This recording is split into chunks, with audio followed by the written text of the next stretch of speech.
Michelle's Monday Minute, the 1-minute video where I dish out all the healthy tips you need so that you can start cooking right now. And it is my favorite season, winter squash season. These bad boys are my most favorite complex carbohydrate. Say what? I know what you're thinking, carbohydrates aren't those bad. Newsflash, carbohydrates are actually really good for us. You have your simple carbohydrates like the straight up honey, maple syrup, sugary drinks, and those spike our blood sugar and then we get that slump right afterwards.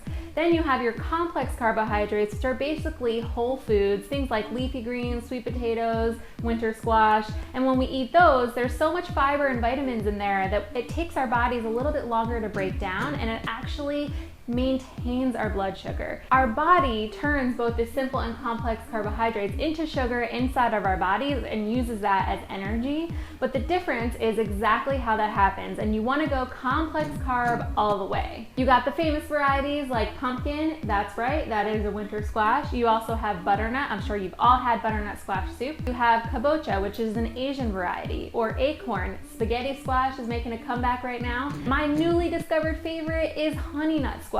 Do yourself a favor and try it right now. There are lots of ways you can eat it. You can steam it and throw a little dressing on top, my favorite being tahini. You can also roast it with a little Brussels sprouts, maybe some bacon in there if you want to get fancy. One of my fave ways is a squash soup. It is so easy. No matter how much cooking experience you have, you cannot mess this up. I want you to try my recipe, so click the link in the description below. Try it at home, embrace the winter squash season, and try all the different varieties out there. Let me know what your favorite is, and I'll see you next week.